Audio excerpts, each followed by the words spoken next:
आज हमारा computational physics पे 5th लेक्चर है जिसमें हमने स्टडी करना है साइंटिफिक प्रोग्रामिंग लैंग्वेजेस को। तो टाइम ज़ाया नहीं करते, स्ट्रेट अवे अपने टॉपिक पे आते हैं।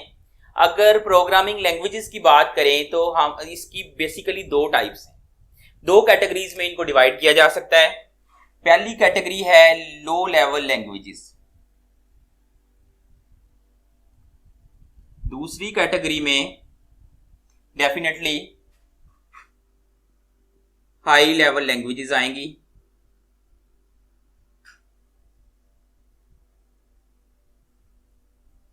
अब हम देखते हैं कि दोनों में क्या डिफरेंसेस हैं। कुछ चीजें इसमें अच्छी हैं, कुछ इसमें अच्छी हैं, अलग-अलग से डिस्कस करते हैं। सबसे पहले जो लो लेवल लैंग्वेज है ये नियर होती है, करीब होती है कंप्यूटर हार्डवेयर से।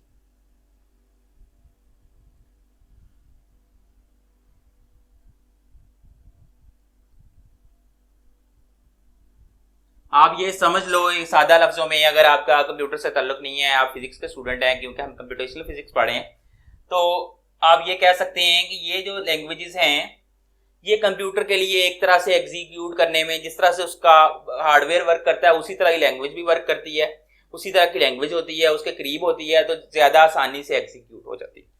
जबकि जो हाई लेवल लैंग्वेज है वो हमारे ज़्यादा करीब है, इंसानों के ज़्यादा करीब है, इंसानों के लिए समझनी आसान है। लो लेवल लैंग्वेजेस जो हैं वो ह्यूमंस के लिए डिफिकल्ट हैं। बहुत कम इंसान जो हैं, बहुत कम जो हैं वो कंप्यूटर का नॉलेज रखने वाले लोग जो हैं इन लैंग्वेजेस को ऑपरेट कर सकते हैं, इनमें काम कर सकते हैं। बहुत कम वर्कर्स आपको मिलेंगे, इंसानों के लिए बहुत ज़्यादा मुश्किल है। जबकि हाई लेवल लैंग्वेजेस जो हैं वो इंसानों के लिए आसान है, लेकिन उसमें उसकी एग्जीक्यूशन के लिए कंप्यूटर पे टाइम लगता है। ना सिर्फ ये कि यहाँ पे टाइम लगना है इसकी एग्जीक्यूशन के लिए, इसके चलने के लिए, बल्कि इसके साथ साथ यूजुअली कंप्यूटर की डिमांड भी होती है। मिसाल के तौर पे आपके पास कोई पुराने मॉडल का कंप्यूटर है, उस पर लो लेवल लैंग्वेज तो बहुत अच्छे तरीके से चल जाएगी, लेकिन जो जदीद हाई लेवल लैंग्वेज है, जो बहुत ज़्यादा मतलब एडवांस लैंग्वेज है, वो किसी पुराने कंप्यूटर पे नहीं चलेगी। उसके लिए आपको अच्छा सिस्टम रिक्वायर होगा। तो इसमें टाइम भी लगता है कंप्यूटर पे, इसकी एग्जीक्यूशन में। इसकी एग्जीक्यूशन हो सकता है किसी अच्छे सिस्टम पे आंख झपकने से भी पहले हो जाए, लेकिन इसमें टाइम लगेगा। और दूसरा ये है कि इसके लिए सिस्टम की रिक्वायरमेंट भी चाहिए होगी आपको। लो लेवल लैंग्वेज को अगर आपने समझना है बतौर इंसान, तो आपको पास डीप नॉलेज होना चाहिए कंप्यूटर हार्डवेयर का।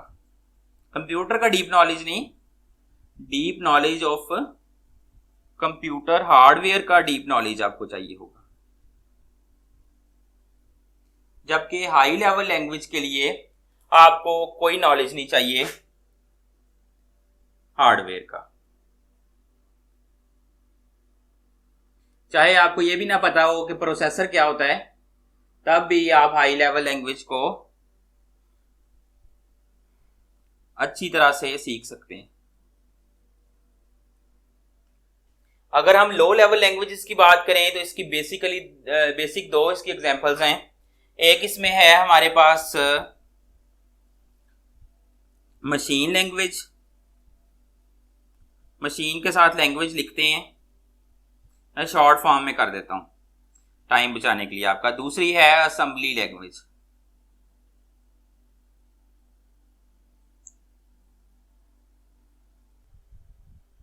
अभी मैंने बताया आपको कि हमारे पास दो लो लेवल लैंग्वेजेस हैं, एक है मशीन लैंग्वेज, दूसरी है असेंबली लैंग्वेज। दोनों ही लो लेवल लैंग्वेजेस हैं, दोनों ही ह्यूमंस के लिए डिफिकल्ट हैं, दोनों ही कंप्यूटर्स पे बहुत जल्दी एग्जीक्यूट होती हैं। सारी प्रॉपर्टीज दोनों में लो लेवल लैंग्वेजेस की जैसे होती हैं वही हैं। लेकिन अगर हम इन दोनों का कंपैरिजन करें तो इन दोनों में कंपैरेटिवली देखें तो ये ह्यूमंस के लिए ज्यादा डिफिकल्ट है, ये ह्यूमंस के लिए कम डिफिकल्ट है, और ये रिलेटिवली हायर लेवल वाली साइड पे। हाई लेवल लैंग्वेज नहीं है, लेकिन इसके मुकाबले में ये हायर लेवल पे। तो अभी डिस्कस करते हैं कि दोनों में क्या फर्क है। मशीन लैंग्वेज जो होती है ये बाइनरी फॉर्म में चलती है, इसमें दो ही लेवल्स होते हैं, 0 और 1। जैसे आपने पढ़ा हुआ है कि 0 लो वोल्टेज को रिप्रेजेंट करता है, 1 हायर वोल्टेज को रिप्रेजेंट करता है। तो असल में ये कंप्यूटर हार्डवेयर से रिलेटेड है, तो ये सिर्फ 2 लेवल्स के मुताबिक ही चल रही है। समटाइम्स इसको किसी और जगह पे अगर स्टडी करें तो इसको डॉट डैश कुछ भी कह दें, लेकिन लेवल 2 ही रहने हैं इसमें। जो असेंबली लैंग्वेज है इसमें सिंबल्स हमारे पास होंगे, और इसमें 0 1 उस तरह से नहीं है कि 2 ही लेवल्स हैं, इसमें सिंबल्स वगैरह यूज होते हैं। मिसाल के तौर पे अगर आपने सब्ट्रैक्शन करनी है तो सब्ट्रैक्शन के लिए असेंबली लैंग्वेज में आप SUB सब का जो है सिंबल है वो यूज कर सकते हैं। इनको हम दूसरा नाम देते हैं निमोनिक्स का, सिंबल्स को। और इस लैंग्वेज असेंबली लैंग्वेज का एक नाम सिंबॉलिक लैंग्वेज भी है, क्योंकि इसमें सिंबल्स हैं। मशीन लैंग्वेज हर कंप्यूटर के लिए डिफरेंट होती है, हर कंप्यूटर की हार्डवेयर डिफरेंट है, उस हार्डवेयर के लिहाज से उसकी मशीन लैंग्वेज भी डिफरेंट है।